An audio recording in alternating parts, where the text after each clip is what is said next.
जय हिंद दोस्तों।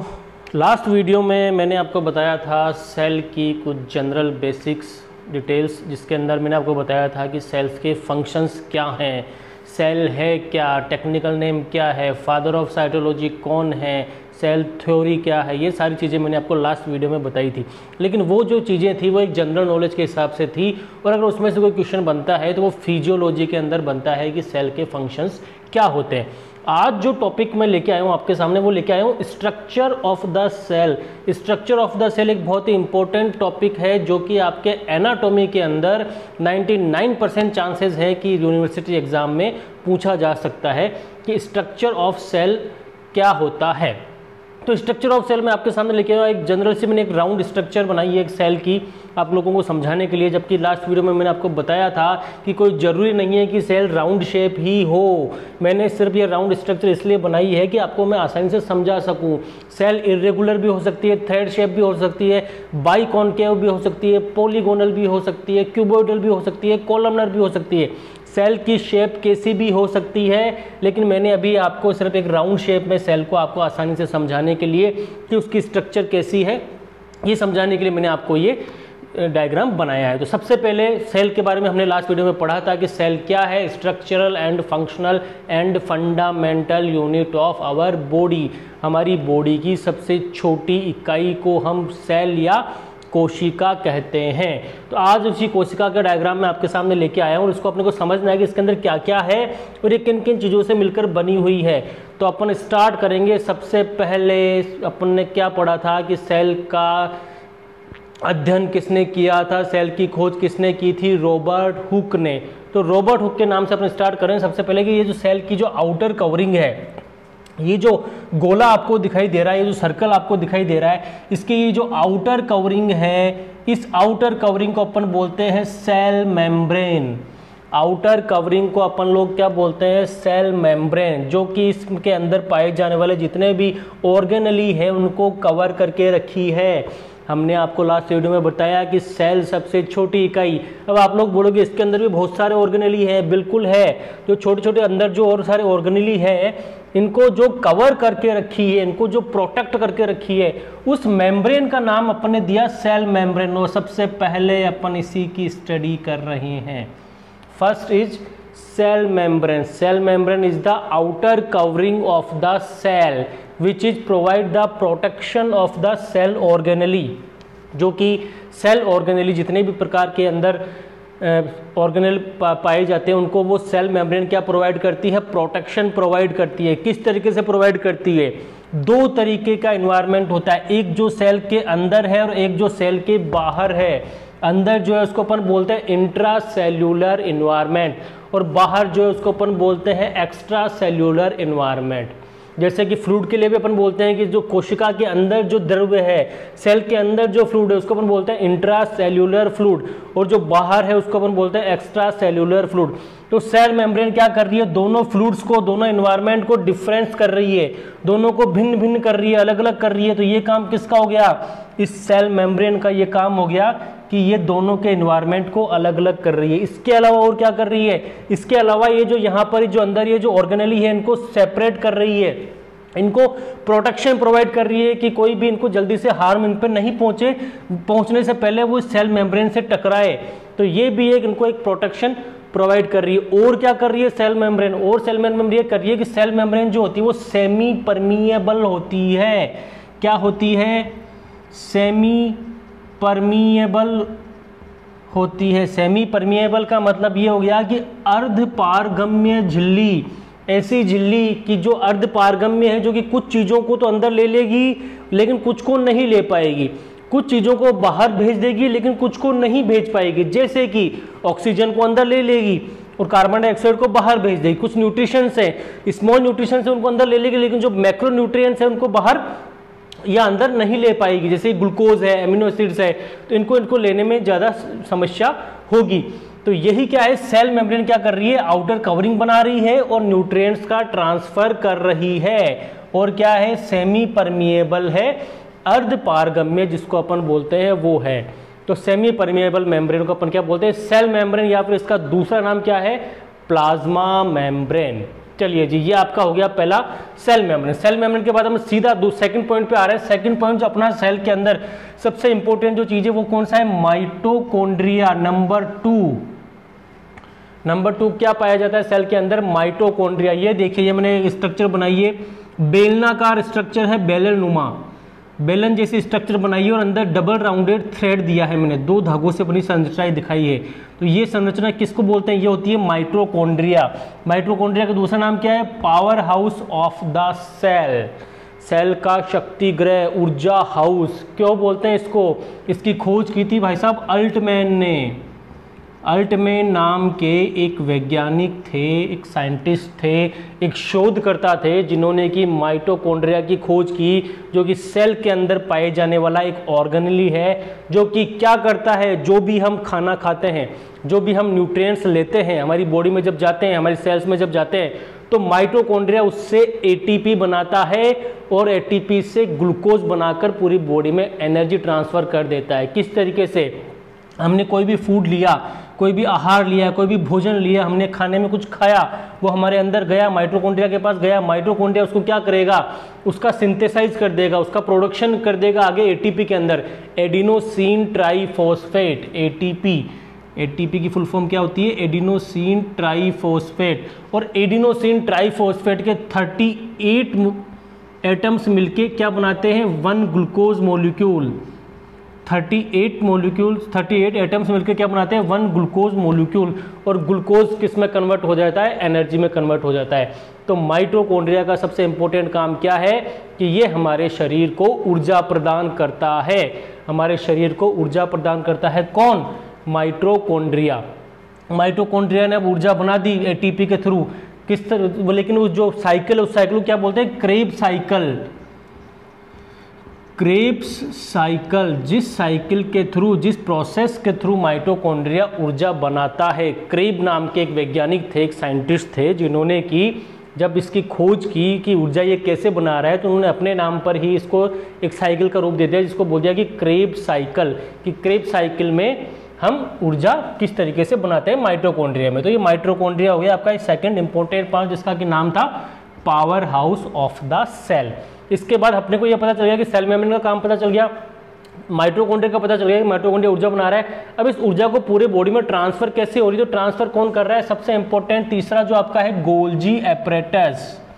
Golgi apparatus का दूसरा नाम अपन बोल सकते हैं गोल्जी बॉडी।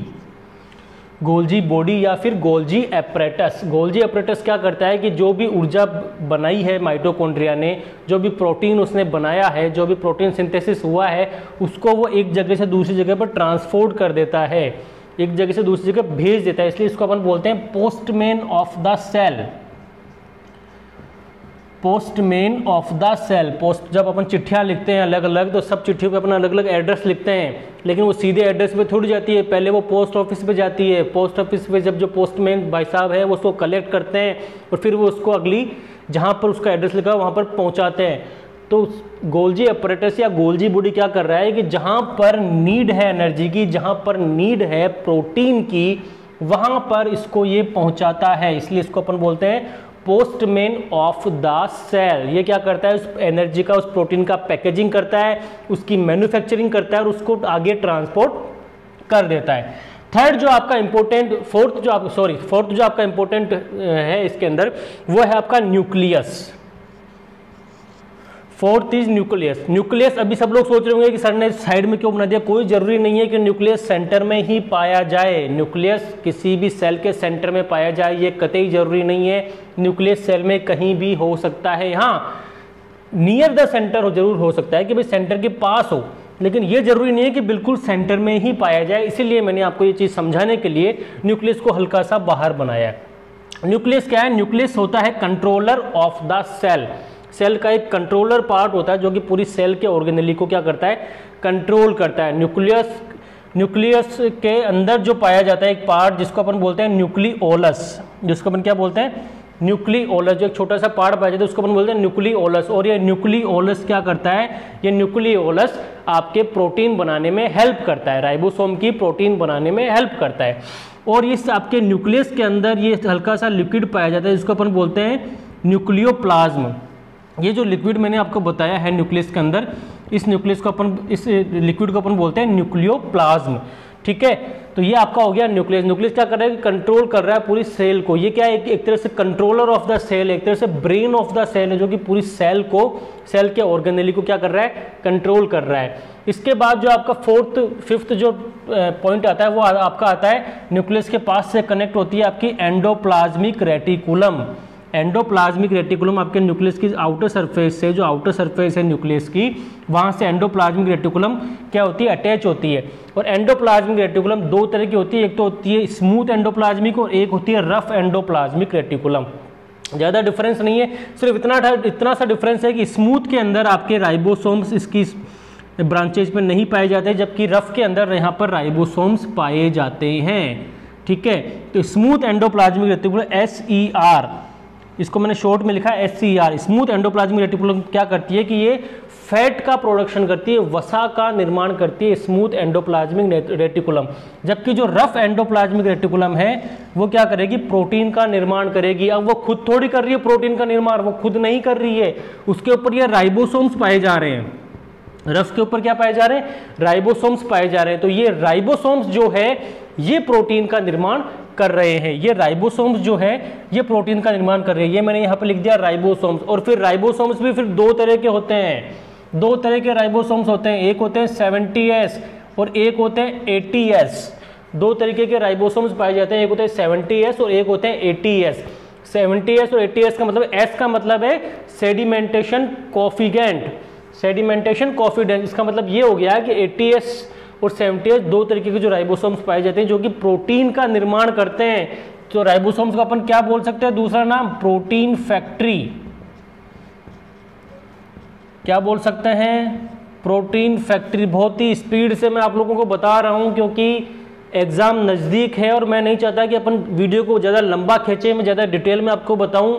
अपने को एग्जाम में अच्छे मार्क्स लाने हैं तो अपने को एक फास्ट रिव्यू चाहिए जिससे कि अपन बेसिक्स वापस से अपन रिकॉल कर सकें। पढ़ाई सबने करी है, पढ़ा सबने है कि सेल क्या है, सेल की स्ट्रक्चर क्या है, सेल के फंक्शंस क्या हैं, बट उसको वापस रिपीट करने के लिए अपने को 6-7 पन्नों के नोट्स नहीं पढ़ने पड़े। अपने को अगर एक ऐसा वीडियो मिल जाए जिससे कि अपन सारा उसको रिकॉल कर सकें तो वो सबसे बेस्ट रहेगा अपने लिए। नेक्स्ट जो अपन पढ़ने वाले हैं वो अपन पढ़ने वाले सेंट्रोसोम। सेंट्रोसोम जो आपका पार्ट रहेगा, ये पांचवा पार्ट जो आ गया सेंट्रोसोम। सेंट्रोसोम क्या करता है, सेंट्रोसोम करता है सेल डिवीजन। सेंट्रोसोम क्या करेगा, सेल डिवीजन करेगा। सेंट्रोसोम क्या करेगा, सेल डिवीजन करेगा। जो सेल्स है जब जरूरत पड़ती है सेल्स को डिवाइड होने की, जैसे कि मान लीजिए सेल्स को आगे कहीं दूसरी सेल जो कहीं डिस्ट्रॉय हो गई या डेड हो गई तो जो नई सेल जो है वो डिवाइड हो जाती है, तो उसको डिवाइड करने के लिए सेंट्रोसोम क्या करता है, डिवाइडेशन का काम करता है। सेंट्रोसोम क्या करेगा, एक कोशिका को आगे फर्दर दो कोशिकाओं में डिवाइड कर देगा, या तो मायोसिस करेगा या फिर माइटोसिस करेगा। तो ये काम होता है सेंट्रोसोम का। इसके बाद मैंने आपको बताया एक पार्ट और पाया जाता है जिसको अपन बोलते हैं वैक्यूल्स, जिसको अपन क्या बोलते हैं 6 नंबर वैक्यूल्स। वैक्यूल्स को अपन हिंदी में बोलते हैं रसधानी या फिर रिक्तिका। रसधानी रिक्तिका का मतलब क्या होता है, हम लोग बोलते हैं कि हमारी बॉडी में 60 से 70% तक पानी पाया जाता है। तो वो पानी कहाँ पाया जाता है, सर में थोड़ी पाया जाता है या हाथ में पाया जाता है या पेट में पाया जाता है, वो पानी पाया जाता है इस वैक्यूल्स के अंदर। इस वैक्यूल्स के अंदर वो पानी भरा रहता है सारा, इसलिए हम लोग बोलते हैं कि हमारी बॉडी में 60 to 70% वाटर पाया जाता है। तो वाटर कहाँ पर पाया जा रहा है, इन वैक्यूल्स के अंदर। तो ये वैक्यूल्स क्या कर रहे हैं, ये वैक्यूल्स हमारे उस वाटर को स्टोर कर रहे हैं, जो कि रंगहीन है, जो कलरलेस है, उसका कोई कलर नहीं है, बिल्कुल चिपचिपा सा पदार्थ है, उसको ये वैक्यूल्स क्या कर रहे हैं, कंट्रोल कर रहे हैं। नेक्स्ट जो इंपॉर्टेंट पार्ट है, ये जो रेड कलर में आपको बताया है, ये क्या है, साइटोप्लाज्म। ये क्या है, साइटोप्लाज्म। जैसे कि मैंने आपको न्यूक्लियस में बताया, न्यूक्लियस के अंदर मैंने आपको बताया न्यूक्लियोप्लाज्म, और वैसे ही साइटोप्लाज्म जो कि सेल के अंदर पाया जाता है, जो कि इन सब ऑर्गेनेलिज को आपस में कोऑपरेट करके रखता है कि आपस में ये टकराए नहीं, ये इनका बैलेंस बना हुआ रहे। इसको अपन बोलते हैं साइटोप्लाज्म। जैसे कि देखिए कि जो प्लाज्म जो होता है, जो द्रव्य जो होता है, वो एक दो तरह का होता है, जिसको अपन फर्स्टली बोलते हैं प्रोटोप्लाज्म। फिर प्रोटोप्लाज्म के दो पार्ट होते हैं, एक तो होता है साइटोप्लाज्म और एक होता है न्यूक्लियोप्लाज्म। जो न्यूक्लियस में पाया जाए वो न्यूक्लियोप्लाज्म हो गया, और जो सेल में पाया जाए वो साइटोप्लाज्म हो गया। न्यूक्लियस के अंदर साइटोप्लाज्म नहीं पाया जाता है। न्यूक्लियस के अंदर क्या पाया जाएगा, ये जो न्यूक्लियस के अंदर पाया जा रहा है, जो लिक्विड, ये जो लिक्विड फॉर्म है, ये क्या है, न्यूक्लियोप्लाज्म। और ये जो सेल के अंदर पाया जा रहा है, ये क्या हो गया, साइटोप्लाज्म हो गया। ये सारा जो रेड कलर में मैंने डॉटेड बनाए हैं, ये सारा क्या हो गया, साइटोप्लाज्म। तो साइटोप्लाज्म में क्या कर रहा है, इनको सबको आपस में इनका बैलेंस बना के रख रहा है, इनकी सुरक्षा करके रख रहा है कि आपस इधर उधर नहीं जाए। लास्ट जो अपना स्ट्रक्चर है वो है आपका लाइसोसोम्स। लाइसोसोम्स अपन किसको बोलते हैं, लाइसोसोम्स जो है, लाइसोसोम्स में हाइड्रोलाइटिक एंजाइम्स पाए जाते हैं, इसीलिए अपन इसको सुसाइडल बैग बोलते हैं, हाइड्रोलाइटिक एंजाइम्स। और ये हाइड्रोलाइटिक एंजाइम्स क्या करते हैं, जब सेल डेड हो जाती है या सेल्स का कोई ऑर्गेनली डेड हो जाता है तो ये हाइड्रोलाइटिक एंजाइम उसके पास जाके उसको विघटित कर देते हैं, उसको डिस्ट्रॉय कर देते हैं, उसको पाचित कर लेते हैं, उसको डाइजेस्ट कर लेते हैं। तो लाइसोसोम क्या कर रहा है, लाइसोसोम एक तरह से पाचन तंत्र का काम कर रहा है सेल के लिए, कि सेल का कोई भी ऑर्गेनली अगर है, अगर उसमें कोई दिक्कत आती है, वो काम नहीं कर रहा है ढंग से, या वो मर चुका है, वो डेड हो चुका है, या फिर पूरी की पूरी सेल ही डेड हो चुकी है, तो लाइसोसोम क्या करेगा, उसको डिस्ट्रॉय कर देता है, उसको पाचन कर लेता है। अगर पूरी सेल में से अगर लाइसोसोम भी डिस्ट्रॉय हो चुका है तो दूसरी सेल का जो लाइसोसोम है वो आकर उसको पाचन कर लेता है, उसका डाइजेशन कर लेता है। तो पूरी की पूरी सेल को डाइजेशन का कौन कर रहा है, लाइसोसोम कर रहा है। कैसे कर रहा है, क्योंकि इसमें हाइड्रोलाइटिक एंजाइम पाए जाते हैं। इसकी खोज किसने की थी, इसकी खोज की थी डी डवे ने। डी डवे नाम के एक साइंटिस्ट थे जिन्होंने की लाइसोसोम्स की खोज की थी। उसी तरीके से आपको याद रखना, जैसे मैंने स्टार्टिंग में लास्ट वीडियो में आपको बताया था कि कोशिका सेल की खोज रॉबर्ट हुक ने की, उसी तरीके से जो न्यूक्लियस है, न्यूक्लियस की खोज किसने की थी, रॉबर्ट ब्राउन ने। रॉबर्ट ब्राउन ने, ये आपको सिर्फ जनरल नॉलेज के हिसाब से याद रखना है। नर्सिंग के अंदर बेसिकली ये क्वेश्चन नहीं आते, आप लोगों को सिर्फ स्ट्रक्चर से रिलेटेड काम है, लेकिन अदर जो स्टूडेंट जो वीडियो देख रहे हैं उनकी जानकारी के लिए मैं बता रहा हूँ कि न्यूक्लियस की खोज रॉबर्ट ब्राउन ने की थी, माइटोकॉन्ड्रिया की खोज अल्टमैन ने की थी, लाइसोसोम की खोज आपके डी डवे ने की थी, और आपके गोल्जी अपरेटिस की खोज कैमिलो गोल्जी ने की थी, कैमिलो गोल्जी ने।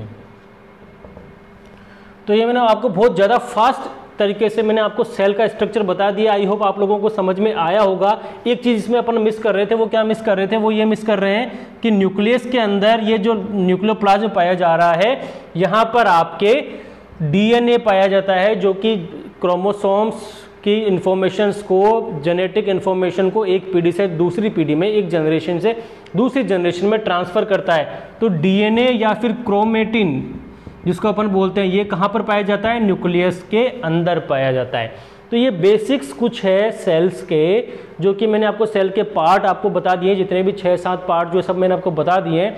आपको सिर्फ बेसिक लेके चलना है कि लाइसोसोम क्या है, साइटोप्लाज्म क्या है, गोल्जी अपरेटस क्या है, एंडोप्लाज्मिक रेटिकुलम क्या है और न्यूक्लियस क्या है। अगर ये सब आपको पता रहेंगे तो आप आराम से इसको थ्योरी के अंदर बहुत अच्छा खासा लंबा चौड़ा लिख सकते हैं और यूनिवर्सिटी एग्जाम में आसानी से पास हो सकते हैं। तो अपने को अभी एग्जाम के हिसाब से ज़्यादा डिटेल में पढ़ना अभी अपने लिए पॉसिबल नहीं है, क्योंकि एग्जाम पास में है। तो अपने को एक ऐसा लिंक चाहिए जो कि अपने को एक जनरल इंट्रोडक्शन दे दे, ताकि अपने माइंड में वो दोबारा से रिकॉल कर जाए कि अपने को सेल के बारे में अपन ने क्या पढ़ा था। और इसके बारे में डिटेल में मैं आपको वीडियोस नेक्स्ट कभी एग्जाम्स के बाद में आपको बताऊंगा। अभी आपको एग्जाम प्रिपरेशन के हिसाब से कि आपको सेल की अगर स्ट्रक्चर के बारे में पूछ लिया जाए तो आपकी सेल की स्ट्रक्चर क्या बनानी है, उसके पार्ट्स क्या लिखने हैं, ये एनाटॉमी का क्वेश्चंस, इंपॉर्टेंट क्वेश्चंस बनता है। फिजियोलॉजी का मैंने आपको बता दिया था कि मैंने आपको 5 मेन फंक्शन बताए थे सेल के, जो कि आपके फिजियोलॉजी में अगर क्वेश्चन बनता है कि what is the function of cell, तो आप उसमें कर सकते हो। आने वाले जो मेरे वीडियोज़ रहेंगे वो बेसिकली इंपॉर्टेंट रहेंगे आपके एग्जाम के नज़रिए से, specially first year, second year, third year और फोर्थ ईयर के लिए, बीएससी नर्सिंग के लिए, जिनके कि एग्ज़ाम्स आने वाले हैं अप्रैल के अंदर। उनके लिए मैं वही वीडियो अभी लेकर आ रहा हूं जो कि एग्जाम में इंपॉर्टेंट है। एक्स्ट्रा वीडियोस अभी मैं यूट्यूब पे नहीं डाल रहा हूं, क्योंकि एक्स्ट्रा वीडियोस अभी स्टूडेंट्स का मैं नहीं चाहता कि एग्जाम प्रिपरेशन उनका ख़राब हो। उनको ऐसे ही वीडियो दे रहा हूं ताकि वो एग्ज़ाम्स में आसानी से अच्छे मार्क्स ला सकें। तो thank you very much. I hope आप लोगों ने इंटरेस्ट लिया होगा इसके अंदर और आप लोगों ने अंडरस्टैंड किया होगा।